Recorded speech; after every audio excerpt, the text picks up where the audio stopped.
Well, I'm joined by Cinderella Man, a real life Rocky. I don't know what to call you, Gavin Gwynne, but it's great to see you. Yeah, great to see you in this beautiful country.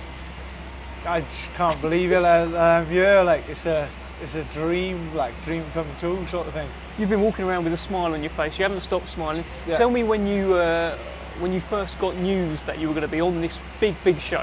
Well, Lee rang me around Christmas time and he said to me, look, we might have a show out in Saudi. I was like, I don't even care who it is, I'll fight them.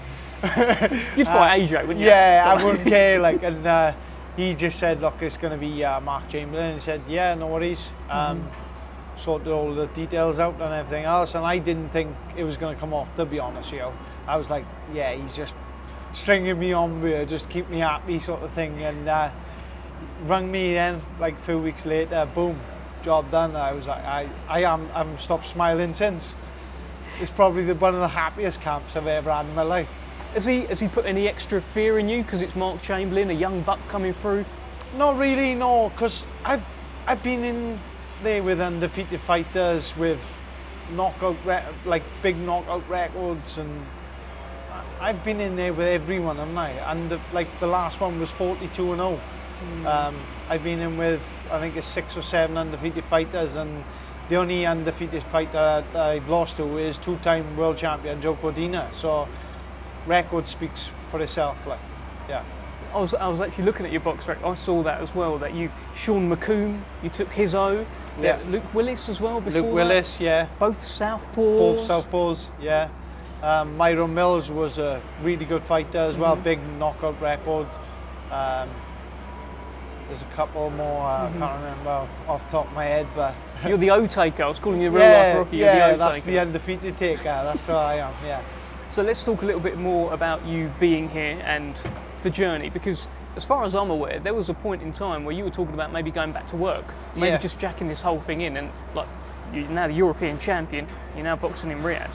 Yeah, I was only just saying to my wife last week that I think it was about 2 years ago when I won the Commonwealth title.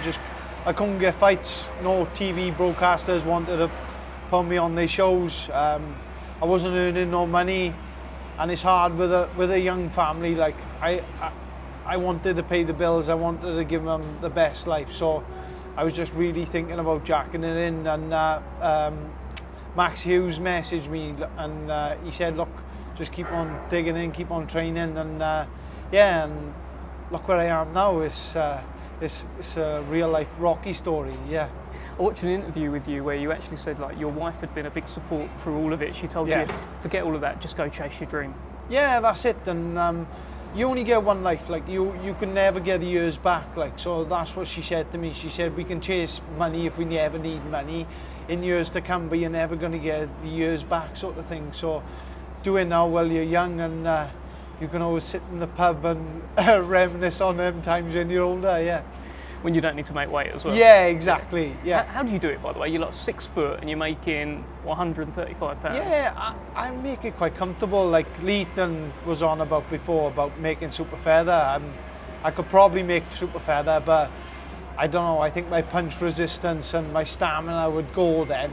I would make 140 a bit too comfortable, so 135 is a perfect weight for me, and I'm 34 this year, so I've got no plans of like moving up a weight or down a weight. I think this is going to be me for the rest of my career, yeah.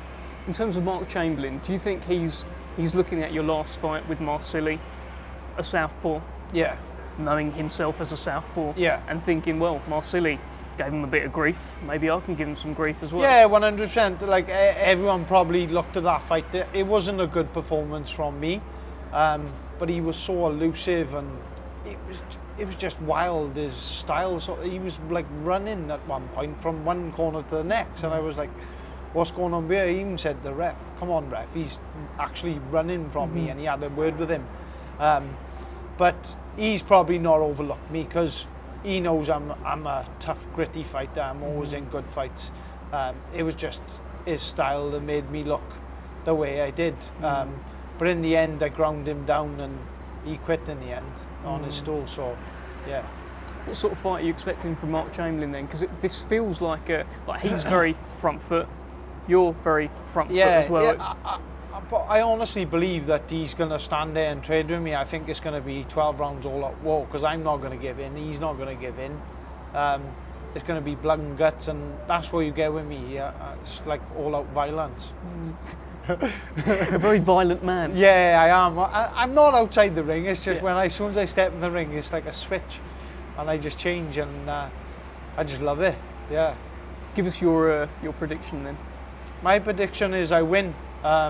Yeah, that's all I've come over here to do. I win. If I win by stoppage, if I win by points, it don't matter to me. I just want to get that win. Yeah. Good luck. Thank you very much, Dev. Thank you.